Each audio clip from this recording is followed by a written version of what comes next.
In the winter of 1942, the quiet of the English countryside was shattered, not by German bombs, but by a sudden, secretive occupation. A storied mansion, known as the Frythe, situated just an hour outside of London, was abruptly seized by armed men. Its gates were sealed with heavy chains. Convoys of covered trucks arrived under the cover of darkness. The local villagers in Hertfordshire whispered rumors of strange flashing lights and muffled explosions, but no explanations were ever given. They only knew it by a cryptic code name, Station 9. To the outside world, it was a blank spot on the map. But behind those locked doors, the British military had assembled a collection of the most brilliant, obsessive, and eccentric engineers in the empire.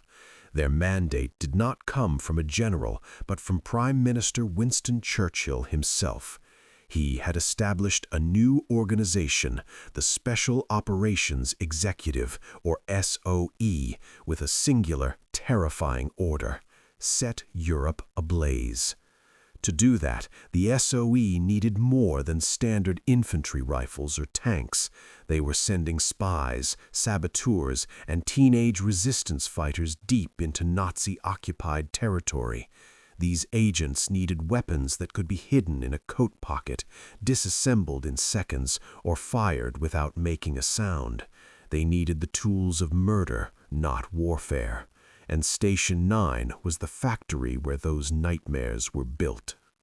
The man placed in charge of this house of secrets was a young, ambitious inventor named John Robert Dolphin.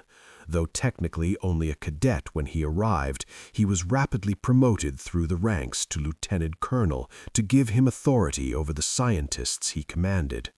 Under the supervision of Professor D.M. Newitt, Dolphin transformed the luxury hotel into a chaotic playground of destruction. Guest rooms became drafting offices, the manicured lawns became firing ranges, the wine cellars became explosive testing grounds. While the British commandos were out fighting pitched battles on the beaches, the engineers at Station 9 were tasked with a different kind of war: strategic mayhem. They weren't building weapons to win a firefight, they were building devices to destabilize entire regions. One of their first major projects was an attempt to solve a logistical nightmare: arming the resistance. The British Army had the Sten gun, but it was notorious for jamming and accidental discharges. Station 9's answer was the Welgun. The prefix Well was a nod to the nearby town of Welwyn, a signature that would mark almost every invention that came out of the mansion. The Welgun was a masterpiece of pragmatism. It was designed to fire the standard 9mm parabellum round, the exact same ammunition used by the Germans.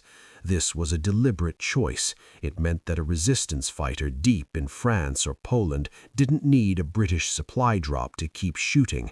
They could simply raid a German truck and use the enemy's own bullets against them.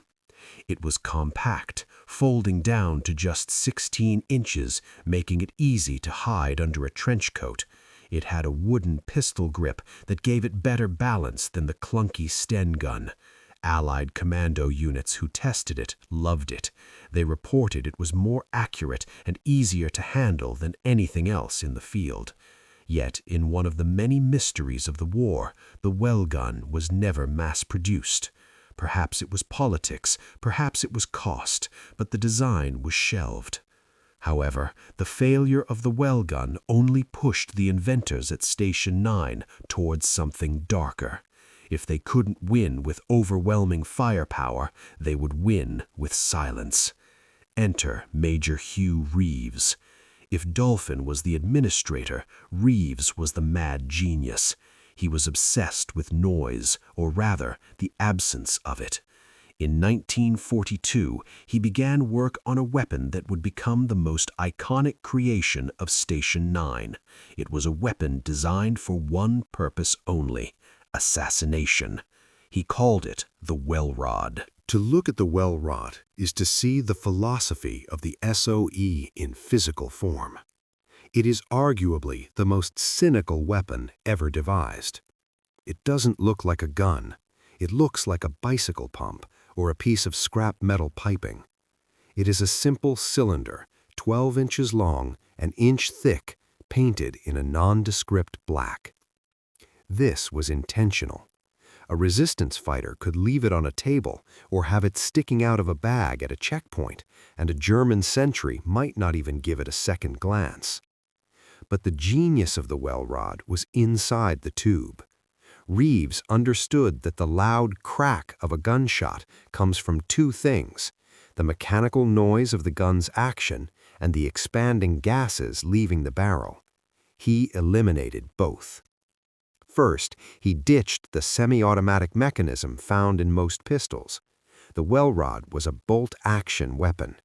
To fire it, you had to manually rotate a knurled knob at the rear, pull it back, and push it forward.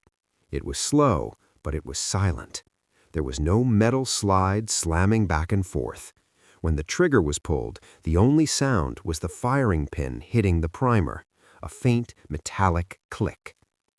Second, he integrated a suppressor directly into the barrel.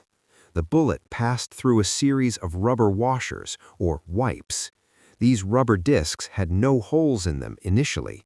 The first bullet fired would punch its own hole through the rubber, which would then seal up tight around the bullet as it passed, trapping the explosive gases inside the gun. The result was terrifying. The Welrod produced a sound of just 73 decibels. To put that in perspective, a normal conversation is about 60 decibels. A finger snap is often louder than a Welrod. This wasn't a weapon for a shootout. It had an effective range of perhaps 10 or 15 yards, but the manual instructed users to get much closer. The intended use was point-blank range. The design of the muzzle was even shaped so that it could be pressed directly against a target's body without jamming the mechanism. It was a tool for intimate, quiet violence. When the Americans from the Office of Strategic Services, the precursor to the CIA, saw the Welrod in 1943, they were stunned. They took it to the Naval Gun Factory in Washington for testing and essentially concluded that the British had created the perfect silent weapon. They didn't even bother trying to design their own. They simply bought the British design and started manufacturing it themselves. The Welrod was dropped by the thousands into Denmark, France, and Holland. We know that the Danish resistance used them extensively to eliminate informants and Gestapo officers. There was even a plan, hatched by the SOE, to have resistance cells across Europe use Welrods to assassinate hundreds of Nazi officials in a single synchronized night of terror. The plan was eventually scrapped, largely because the British feared the reprisals against civilians would be too horrific, a fear justified after the assassination of Reinhard Heydrich led to the massacre of entire villages. But the Welrod's story didn't end in 1945. Because it was virtually silent and carried no markings other than a serial number, it became the favorite tool of covert operatives for decades. Caches of Welrods were hidden in secret bunkers across Europe during the Cold War, part of Operation Gladio, to be used in case the Soviet Union ever invaded. There are credible reports that the weapon was used by U.S. Special Forces in Vietnam for prisoner snatches, and even by the British SAS during the Falkland War and Desert Storm, nearly 50 years after Hugh Reeves sketched it in a notebook at Station 9. But Reeves wasn't satisfied with a silent pistol. He wanted to make the weapon even more invisible. This led to the creation of the sleeve gun. If the Welrod was a bicycle pump, the sleeve gun was just a steel tube. It had no handle, it had no trigger guard. It was designed to be strapped to a spy's forearm, hidden entirely inside a heavy coat. A triggering mechanism was run down to the user's fingers. The concept was straight out of a spy novel, An agent could be standing next to a target in a crowded train car or a busy bar. They would simply cross their arms, point their elbow or wrist at the enemy, and fire a suppressed .32 caliber round. No one would see a gun. They would just hear a thud and see a man fall. It was the ultimate get-out-of-jail-free card for a spy in a tight spot. Though only about 200 were made, it remains one of the most chilling examples of the ungentlemanly warfare Churchill had demanded. However, Station 9 wasn't just about killing people, it was about getting them to the target. The mansion's commander, John Dolphin, was a lifelong motorcycle enthusiast, and he had a crazy idea. What if you could drop a motorcycle out of an airplane? Paratroopers in World War II had a major problem. Once they hit the ground, they were foot soldiers. They moved slowly. If they landed 5 miles from their objective, it might take them 2 hours to get there, plenty of time for the Germans to set up defenses. Dolphin wanted to give them speed. He designed the Welbike. It was a tiny, comical-looking motorcycle with small wheels and a collapsible frame. The genius of the design was that it could be folded up and stuffed inside a standard paratroop drop canister, a metal cylinder barely larger than a golf bag. The operational theory was incredibly sleek. The canister would hit the ground, the paratrooper would run over, crack it open, unfold the handlebars, lock the seat, and kickstart the engine. Dolphin claimed a trained soldier could do this in 11 seconds flat. Suddenly, you had a soldier moving at 30 miles per hour behind enemy lines. They built nearly 4,000 of them. They were used in the Normandy landings, at Arnhem, and on the beaches of Italy. But in practice, the Welbike struggled with the reality of war. The tiny wheels, which were fine on a British test track, sank immediately into the thick mud of a French battlefield. The engines were underpowered, and the difference in weight between a paratrooper carrying a heavy pack and the tiny bike often meant the soldier and his ride landed hundreds of yards apart. It was a brilliant idea that was just slightly too far ahead of the technology of the time. Not content with land and air, Station 9 turned its eyes to the water.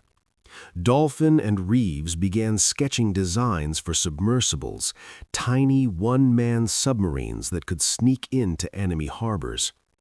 The first attempt was the Welgun. This was a one-man midget submarine designed to attach magnetic mines to the hulls of German battleships. It looked claustrophobic and dangerous because it was. The pilot had to sit in a cramped cockpit, looking through a tiny glass window, steering a craft that was barely seaworthy. In November 1943, the Welgun had its trial by fire. 4 of them were launched against a floating dock in a Nazi-occupied harbor in Norway. It was a disaster.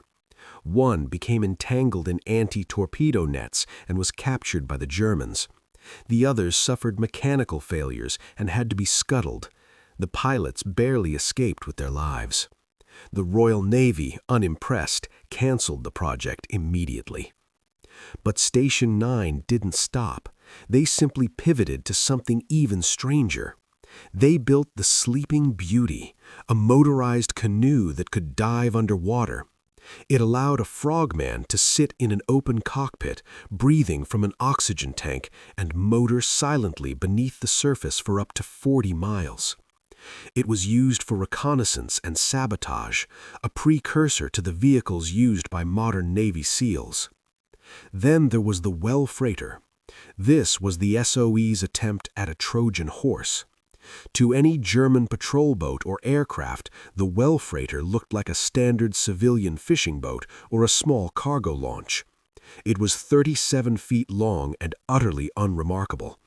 But beneath the hull lay a complex system of ballast tanks and electric motors.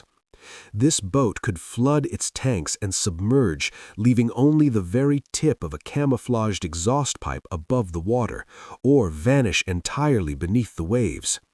It was designed to carry 2 tons of supplies, guns, explosives, or secret agents, right under the noses of enemy coastal defenses. It was effectively a smuggling submarine hidden inside a fishing boat. What makes the story of Station 9 so compelling is not just the success of weapons like the Welrod, but the sheer audacity of the failures. These men were given a blank check to invent the impossible. They built exploding coal to destroy locomotives. They built pens that fired tear gas. They built shoes with saws hidden in the laces. But as the war ended, the doors of the Frythe opened and the geniuses inside went back to the real world. Their legacies, however, were vastly different. John Dolphin, the commander, took his experience in secret engineering and applied it to the new atomic age. He became the chief engineer at the Atomic Weapons Research Establishment, where he worked on the trigger mechanisms for Britain's first tactical nuclear weapons. He spent the rest of his life inventing, eventually knighted for his services, before passing away in 1973. Hugh Reeves, the man who chased silence, met a much darker fate. He continued to work on noise reduction technology for the Royal Air Force. In 1955, while testing a silencer for a jet engine on the ground, something went terribly wrong. The sheer power of the engine's intake pulled him in. The man who had spent his life mastering the physics of sound and pressure was killed by the very forces he tried to control. Today, Station 9 is gone. The mansion has been converted into luxury apartments and research facilities. The firing ranges are now gardens. But the DNA of what happened there lives on. Every time you see a modern Special Forces soldier with a suppressed weapon, a night vision tactical insertion, or a mini submarine, you are looking at the great-grandchildren of the toys built in that English country hotel. They were the silent killers of the Nazis, the real-life Q branch, who proved that in the darkest times, the most dangerous weapon of all is a brilliant mind with nothing to lose. Smash that like button and subscribe for more secrets like this. See you next time.